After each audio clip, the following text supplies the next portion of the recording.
Ladies and gentlemen, welcome. In the autumn of 1817, England's shops ran out of black fabric. The linen merchants simply could not keep up.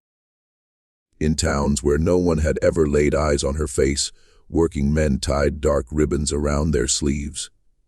The gambling houses bolted their doors, and the Royal Exchange fell into complete silence. One observer wrote that it felt as though every household across the country had lost a beloved child of their own. They were grieving a young woman of 21. Her name was Princess Charlotte of Wales. Throughout her entire brief existence, she had been the most scrutinized person in Britain, the only child of the Prince Regent, the man soon to be crowned King George IV. Her grandfather was the aging and failing King George III. She stood directly in line after her father. She was the heir the people were waiting for. She was the future queen. She was also, almost from the moment of her birth, something of a stranger within her own family. Her mother and father had despised each other before she even arrived, and they separated soon after. Her father kept her at a careful remove in a separate residence, surrounded by paid caretakers. He offered her presents instead of his presence. When she came of age, he tried to barter her marriage away like a provision in a treaty. What he never anticipated was that his daughter would refuse, that she would break the engagement herself. That one summer afternoon, she would flee through her own front door into a London street and vanish in a common hired cab, escaping her own father. Here at Crown Files, we do not tell the tales of kings and their dominion. We tell the stories of the women who dwelled alongside that power and bore the hidden cost of it. The daughters, wives, and mothers who were handled as instruments of the state and carried in private what the public never witnessed.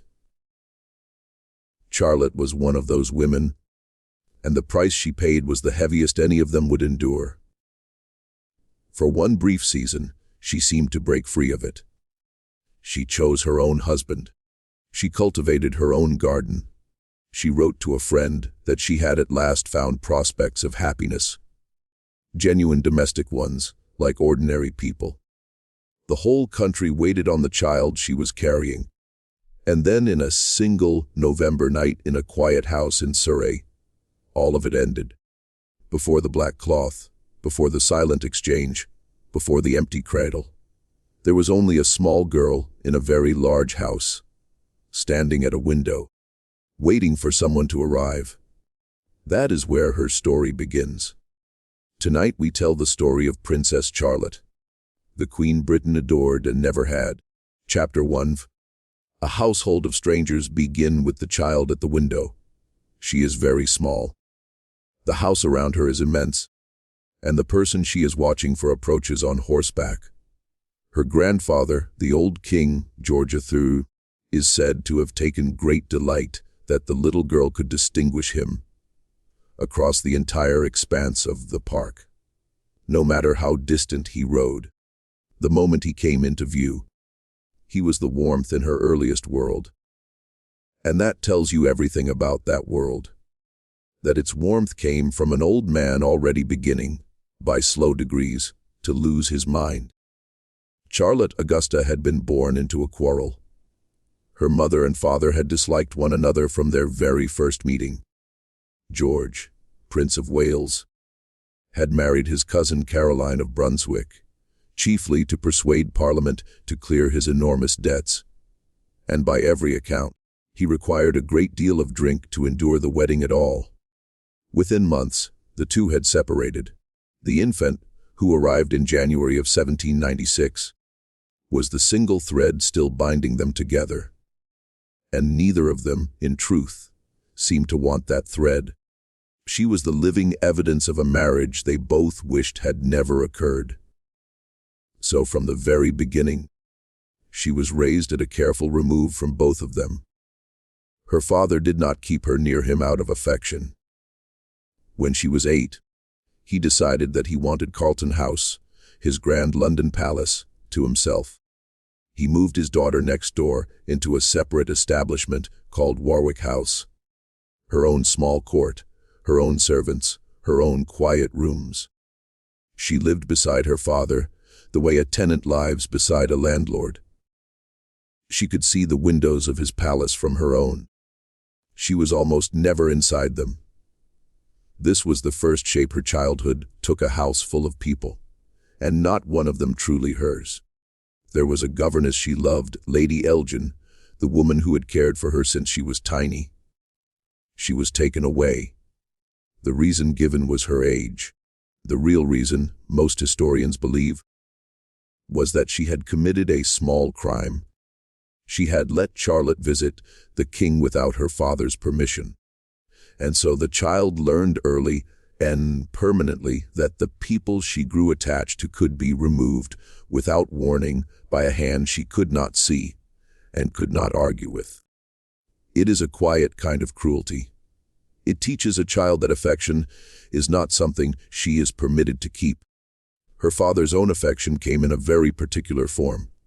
He gave her things, presents in place of presents, objects in place of hours. By the time she reached her teens, the age at which whatever warmth there had been often curdled into sharpness, she had learned to stop expecting anything more from him. She wanted less because less was safer. There are few things you can do to a child crueler than to teach her early not to hope for you. Picture, then, the room she grew up in, a nursery kept in order by staff, a schoolroom governed by tutors and a bishop, her days carved into a strict and joyless routine, history, French, Latin, scripture, deportment, and no one in any of those rooms who was there simply because they loved her. Later in her life, a man who lost her would give an order that a certain room be left exactly as she had left it. Nothing moved, nothing touched, but the first untouched room in Charlotte's story was the one she grew up in. A place where a real, warm-blooded girl lived surrounded by people and was, in every way that mattered, entirely alone. And yet, here is the thing that surprises people who expect a broken child. Charlotte did not grow up meek. She grew up loud. She rode hard and fast and often. She had a temper no governess ever fully tamed, and a habit of speaking her mind that alarmed the careful people paid to shape her. By every honest account, she was clever and quick, a dreadful speller, and far more interested in politics and horses than in the graces expected of a future queen. When she was 16, she read a new novel by an anonymous lady, a book called Sense and Sensibility, and wrote to a friend that she had finished it, that it interested her very much, and that she rather thought she resembled Marianne in it. The same imprudence, she admitted cheerfully, if not, she confessed, quite the same goodness. The spelling in the letter wanders all over the page. The voice is completely, defiantly alive. That voice is the whole tragedy in miniature. Here was a real girl, headstrong, funny, warm, hungry for affection, and almost no one in her life had any use for her as a person. To the diplomats, she was a line in a treaty. To her father, she was a problem to be managed and, in time, married off. To the nation, she was a symbol, the bright young hope, the clean future. After a generation of royal scandal and debt, everyone wanted what she stood for. Very few seemed to want her, she noticed. Children always notice. Into that hunger for affection, in her mid-teens, walked a young cavalry officer named Charles Hesse. He was handsome and attentive, and this is the part that reveals the whole strange architecture of her family. The friendship was quietly encouraged by her own mother. Caroline would leave the two of them alone together in a room and close the door. Whether it was ever more than a flirtation is uncertain to this day. What is certain is that Charlotte wrote him letters, warm and unguarded, of the kind a girl writes when she has finally found someone who seems glad of her. And when the officer left the country, he kept them. For years afterward, Those letters hung over her like a debt she could not pay.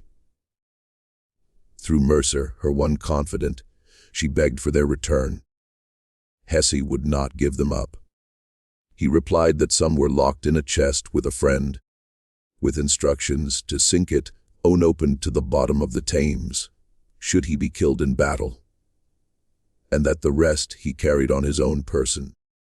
It was not the answer of a gentleman, and it left the future Queen of England exposed to a scandal she had walked into as a lonely teenager, encouraged by the very mother who was supposed to protect her. When at last she confessed the whole affair to her father, she admitted something that says everything about the home she had been raised in.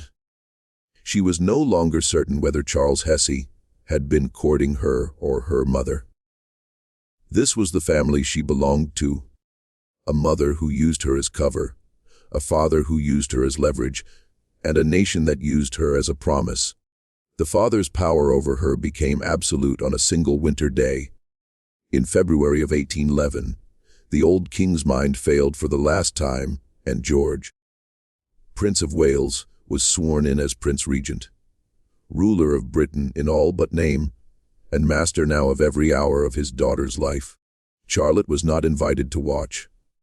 Instead, on the morning of the ceremony, she had a horse brought out and rode it slowly back and forth across the gardens outside Carlton House, trying to catch a glimpse through the ground floor windows of the moment that handed her father his power. It is one of the truest images we have of her, the heir to the throne on the outside of the glass, looking in. There was one exception to all of it. One person who was there for her and no one else. Somewhere in the loneliness of those years, when she was around 13, Charlotte had found the thing she had been missing her entire short life. She had found a friend her own age. Her name was Margaret Mercer Elphinstone. Mercer, Charlotte called her, sometimes simply, Dearest M. She was a few years older, sharp and clever and well-connected, the daughter of an admiral. And to her almost alone, the isolated princess poured out everything. Her resentments, her longings, her furious opinions of the people who governed every hour of her life. She wrote to Mercer constantly, sometimes daily, in long ungrammatical, unstoppable letters, one after another, the outpouring of a girl who had finally found someone to listen. Years later, another queen would read those same letters and quietly wish them destroyed, because they showed Charlotte too plainly. Too raw, too troubled, too human for the dignified marble the family preferred. They survive, and running through them, as Charlotte moved from girlhood into a young womanhood, the whole country was watching. One figure looms larger and darker than any suitor. Not a lover, her father. Because the year was coming when the Prince Regent would decide it was time his daughter married. And when it came, this loud, defiant, lonely girl would discover exactly how little her own wishes were worth, and exactly how far she was prepared to go to make them count. Chapter 2. The Girl Who Said No. By the time she was 17, Charlotte had become the most valuable unmarried woman in Europe, and her father intended to spend her. The plan, when it came, was neat and cold and entirely about power. She would marry William, the hereditary Prince of Orange, heir to the throne of the Netherlands. It would bind two thrones, please the diplomats, and remove a headstrong daughter from London to a foreign court where she could embarrass no one. In December of 1813, worn down and pressured, Charlotte agreed. She met the young man. She did not much like him, but she was a princess, and princesses were not raised to expect to like the men chosen for them.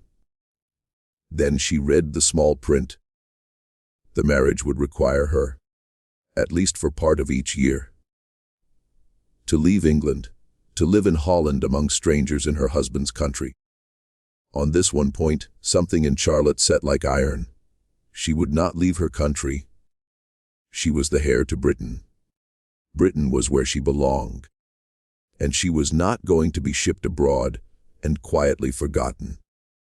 She fought the clause through months of negotiation, and when she understood that no clause could truly protect her, that a wife in the end went where her husband went, she made a decision that no British princess had made before her.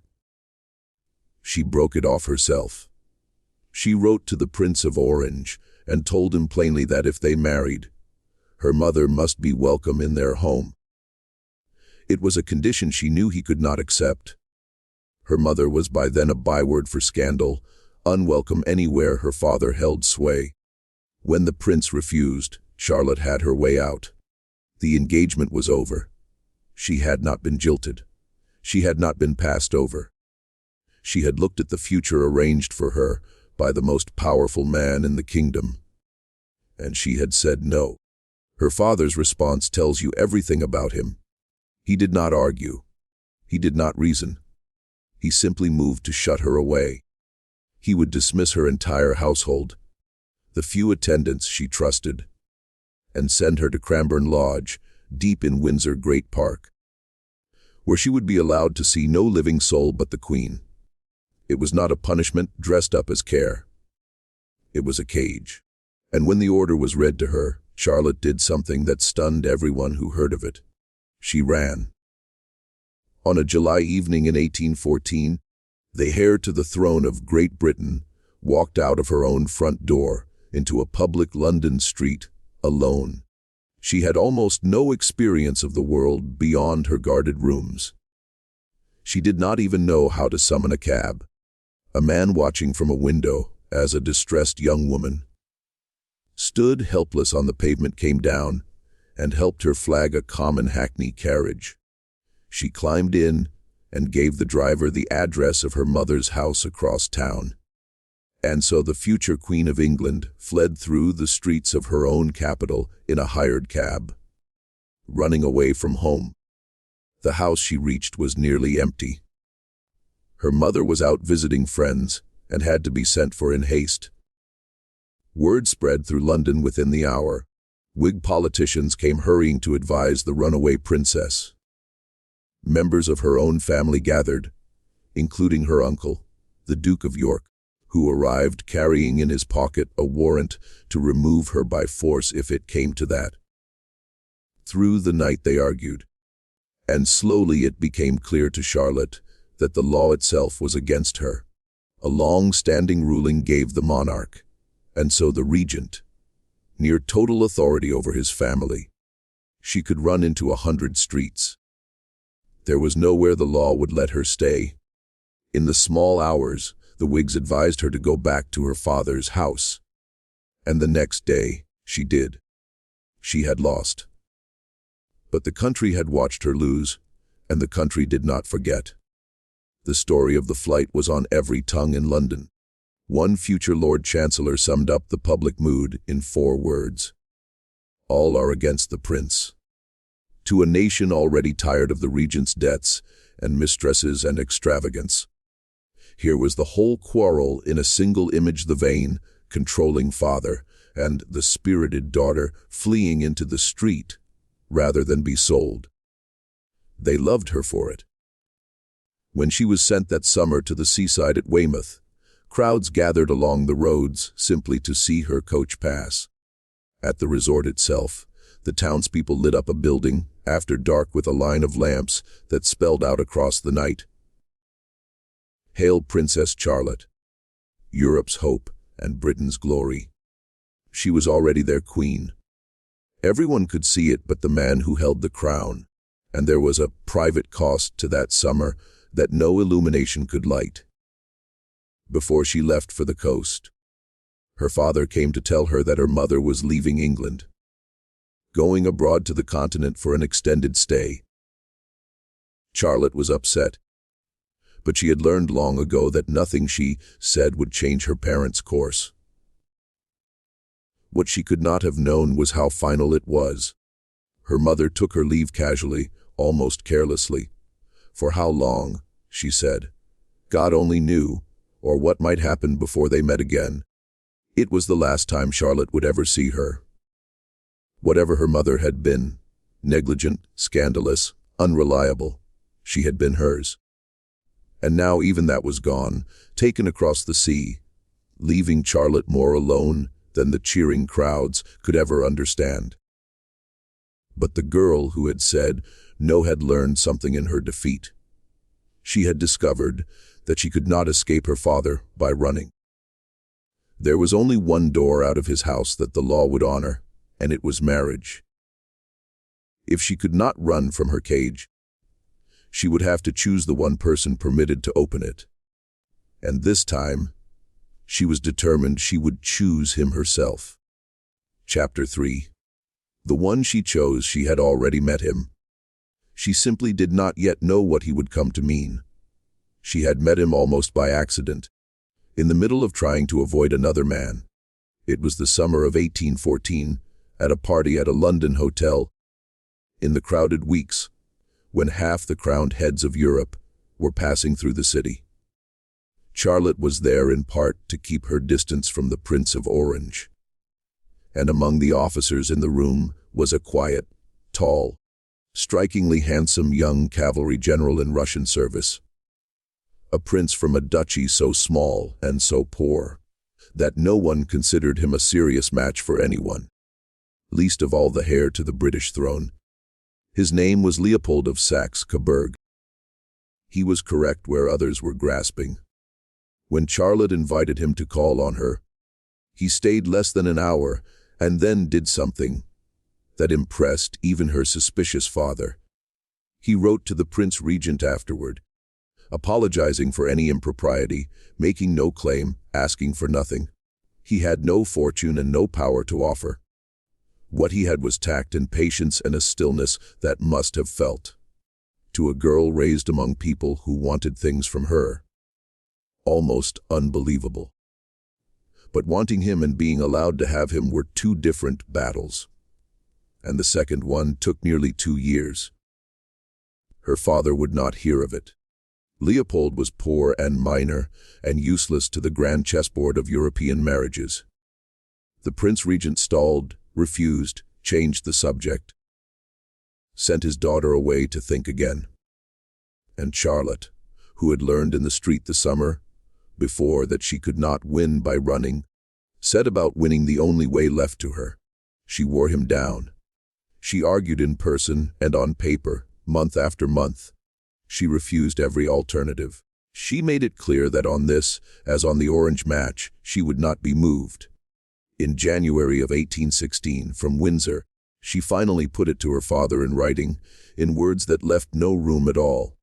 "I no longer hesitate," she wrote, "in declaring my partiality in favor of the Prince of Coburg, assuring you that no one will be more steady or consistent in this their present and last engagement than myself." Present and last. She was telling him, in the language of a treaty, that there would be no other, that she had chosen and would not choose again. This time, worn down himself, her father gave way. And here, for the first and almost the only time in her story, the tone of her own letters changes. The resentment lifts. When she was allowed at last to sit with Leopold and her father together over dinner, she wrote afterward with a joy that is almost startling to read, coming from her pen. "I find him charming," she wrote, "and go to bed happier than I have ever done yet in my life." And then a line that carries underneath it the whole weight of the childhood we have watched. A princess never, I believe, set out in life with such prospects of happiness. Real domestic ones, like other people. Like other people. Not like a queen. Not like an heir. Like other people. Like the ordinary families whose ordinary affections had been kept from her all her life. That was what she wanted. That was what, for one impossible moment, it looked as though she might finally get. They were married on the Send of May, 1816 at 900 in the evening, in the crimson drawing room at Carlton House. Outside, the streets of London were so thick with well-wishers that the wedding party could barely get through them. The nation had waited more than 20 years for a royal wedding it could actually celebrate, and it poured into the capital to do so. Inside, the impoverished bridegroom stood in the uniform of a British general and spoke his vows.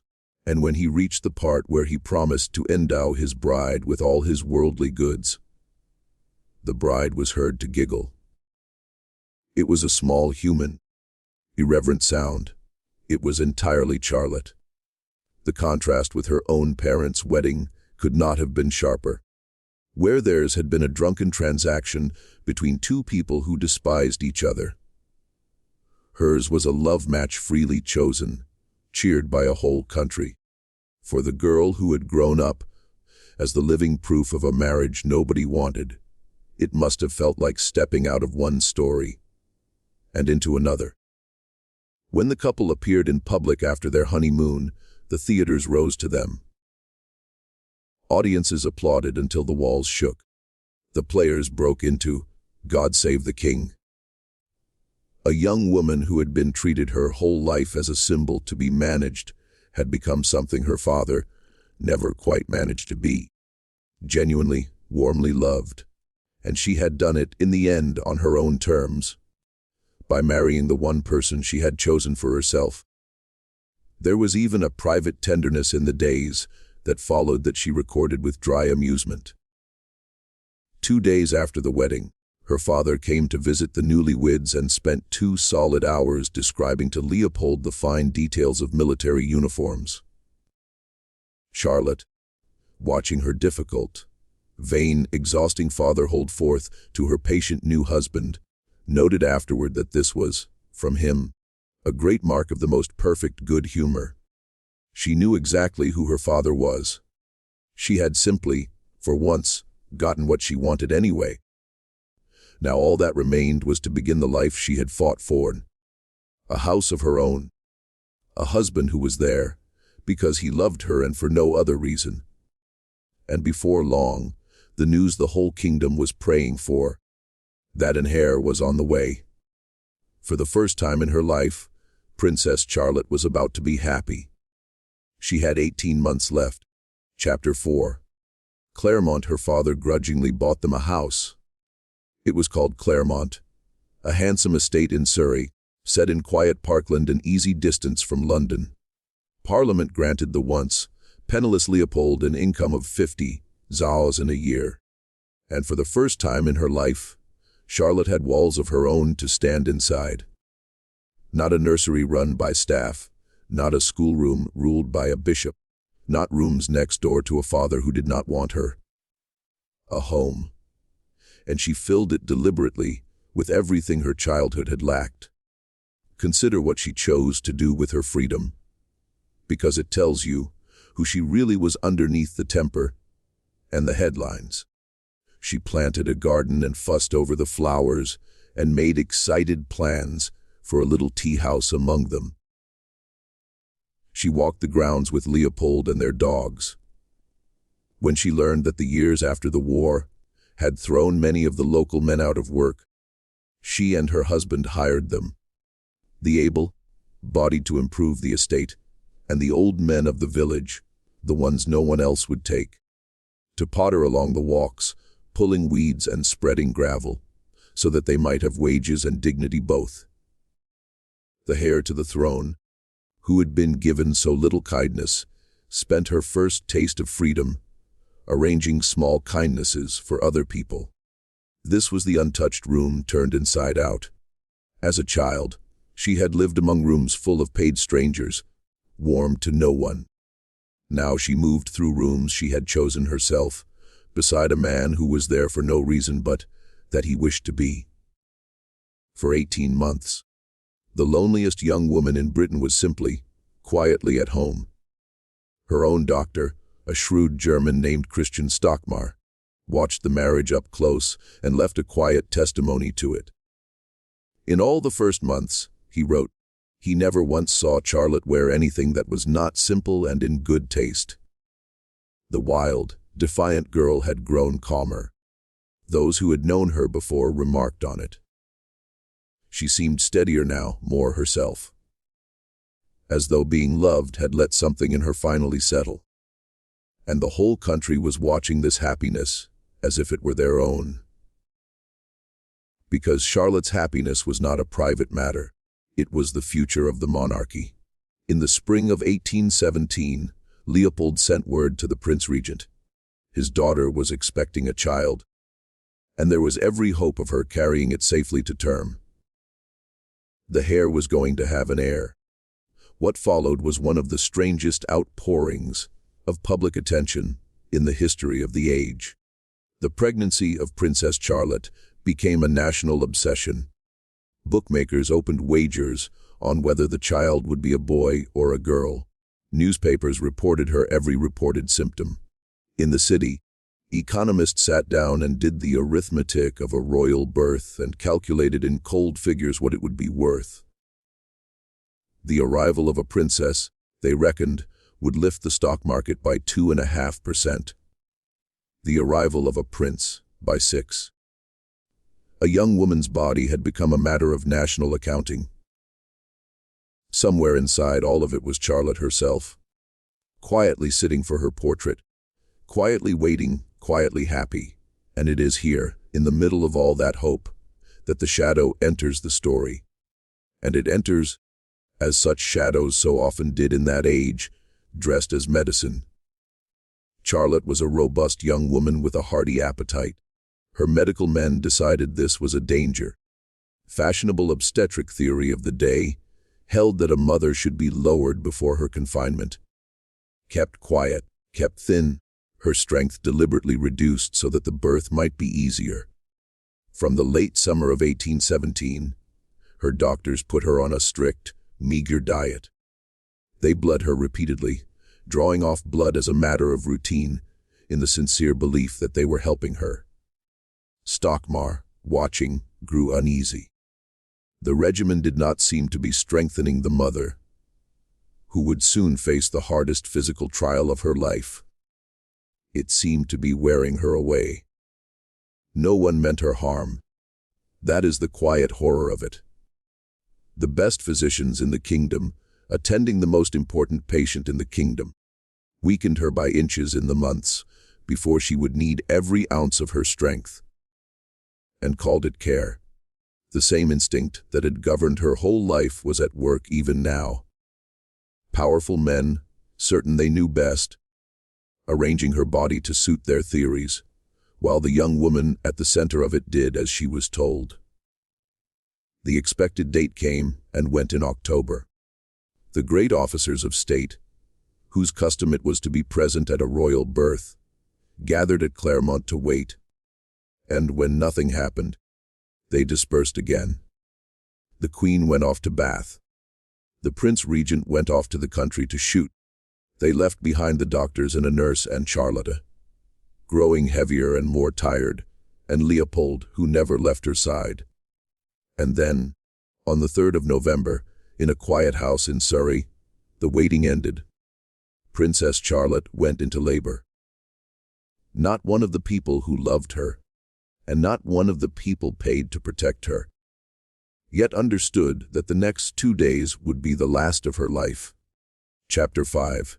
The night at Claremont, the labor was long and slow and terribly hard. Through the first day, the doctors watched and waited and did nothing, because there was, by the thinking of the time, nothing safe to do. The chief physician, Sir Richard Croft, held to the cautious school of his profession: let nature take its course. Do not intervene. Above all, do not reach for the forceps, those iron instruments that could deliver a stuck child, but could also kill both mother and infant in clumsy hands. So he waited. Monday became Tuesday. Tuesday wore toward Wednesday, and Charlotte, who had been weakened for months by diet and bleeding, labored on, hour after hour after hour, with a patience her attendants never forgot. More than 2 days. That is how long she suffered before it ended. And through all of it, one figure never left the room: Leopold, holding himself together, watching the wife he had chosen endure what he could not take from her. At 900 on the evening of the 5th of November, it was over. Charlotte was delivered of a large baby boy.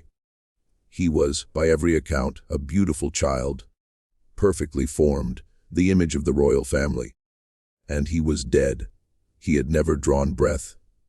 They worked over the little body, rubbing it, trying every art they knew to wake it, and none of it was any use.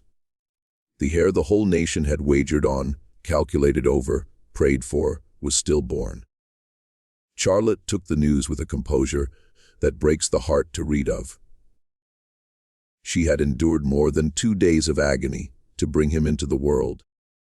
And when they told her the child was gone, she said only that it was the will of God.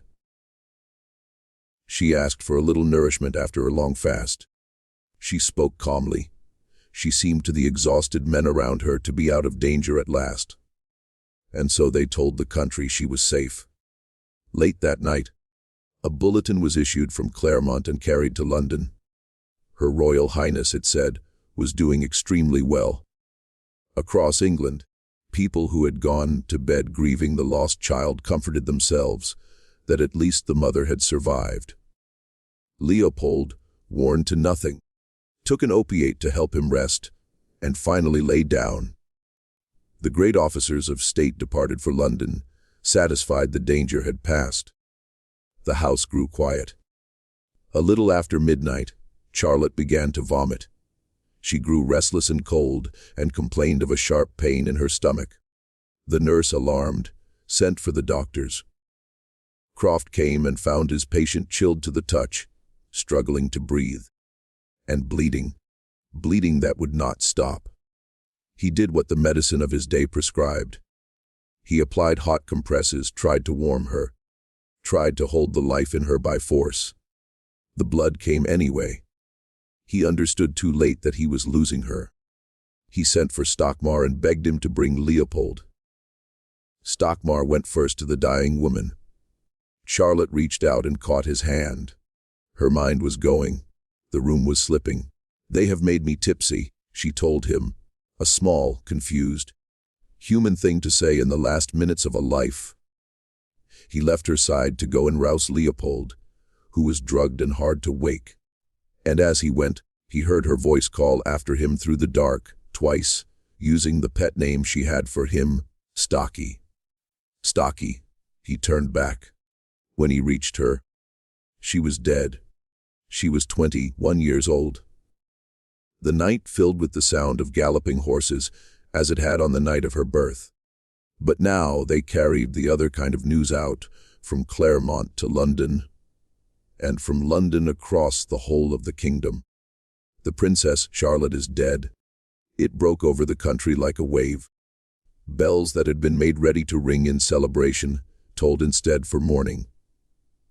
And into that grief walked the private tragedies, one after another. Her grandmother, the old queen, sat down to write to the Prince Regent and could barely hold the pen. "How painful it is for me to take up my pen at this moment," she wrote, "when I had flattered myself to make use of it by giving you joy, which it has pleased the Almighty to turn to grief, a mourning for us all." Her mother, far away on the continent, was not even told by her own family. She learned that her only child was dead from a passing stranger, and fainted where she stood. Her father, the most powerful man in the kingdom, the man who had controlled every hour of her life, chosen her houses, arranged her body, ruled her marriage, was so shattered that his doctors feared for him. He could not attend her funeral. The father who had managed everything could do nothing at all. And Leopold, woken from his drugged sleep to be told that his wife and his son were both gone in a single night, walked into a silence that would never really lift. He had lost, in the space of a few hours, the woman he loved, the child they had made, and the whole bright future that had been coming toward them both. The doctors had told the truth, as they knew it, when they signed that hopeful bulletin. That is the cruelty of it. She had survived the thing they feared and died of the thing they did not. Quietly, in the small hours, in the house she had made her home, while the country slept, believing she was safe. Epilogue: at Claremont, Leopold gave an order. Nothing in her room was to be moved. The cloak and bonnet she had thrown down after her last walk were to stay where they had fallen. Her boots, her watch left on the chimney-piece, exactly where her own hand had placed it. All of it was to remain untouched, as though she might come back through the door at any moment and take up her life where she had set it down. The rooms of her childhood had been full of people and empty of love. This room was empty of everything but love, and she was not in it. He kept it that way for years. He walked the grounds in the rain, with her miniature closed in his hand, and finished, as her tomb, the little garden tea-house she had been so happy planning. The grief did not stay at Claremont. It went everywhere. The shops emptied of black cloth. The exchange, the courts, the docks fell silent. Even the gambling dens shut their doors on the day of her funeral. One man who knew the country well said it plainly. It was as though every household in Britain had lost a favorite child. The nation's own poet, Lord Byron, who had once thought of courting her himself, wrote her into his verse and asked the question the whole kingdom was asking, fond hope of many nations, art thou dead? And then there was the strangest turn of all, the one that reaches out of that quiet November night and touches the whole century that followed. Charlotte had been the only legitimate grandchild of the old king. When she died, and her son with her, the direct line of succession simply ended. There was no heir, and so the aging, comfortable royal dukes, her father's middle-aged brothers, most of them settled with mistresses and debts, were sent scrambling to marry in haste and produce a legitimate child before it was too late. One of them, the Duke of Kent, married a German princess, Leopold's own sister. 2 years after Charlotte was laid in her tomb, they had a daughter. They named her Victoria. Had Charlotte lived, there would have been no Queen Victoria. The reign that gave its name to an age, the empire. The 63 years on the throne, all of it flowed through the space that one young woman's death left behind. The Queen Britain got was born out of the Queen Britain lost. That is the paradox at the center of her story, and there is no softening it. She was the most watched, most wanted, most anxiously awaited woman in the kingdom. The heir a whole nation was counting on, and she died in the one room where none of it could help her, before she could wear the crown. That was already all, but certainly hers. Everyone had wanted what she represented. Almost no one had been allowed to know the girl. And in the end, the girl was gone, and only what she represented remained: a lost future, a monument, a name spoken with grief. Her doctors never recovered either. 3 months after that night, still blamed by a grieving public for the forceps he did not use, Sir Richard Croft was attending another difficult birth in another house when he took up a pistol and shot himself. A stillborn child, a dead mother, and now the physician too. 3 lives closed by one long labor. As for Leopold, he went on to become a king in his own right, the first king of the Belgians, and an uncle and advisor to that niece named Victoria, whom he loved. Some said, more than his own children. He married again out of duty and had a family. But his own doctor, the man who had heard Charlotte's last words, wrote the truest epitaph either of them ever received. November, Stockmar wrote, saw the ruin of this happy home and the destruction at one blow of every hope and happiness of Prince Leopold. He has never recovered it. Decades later, an old king, Charlotte long since turned to legend, admitted to that same niece on the throne that he had never, in all his life, found again the feeling of happiness that had blessed his short years with the wife he chose. The cloak stayed on the chair. The watch stayed on the chimney-piece. And in a village in Surrey, in a house she had made her own, The small daily objects of a life waited a long time for a hand that never came back to move them.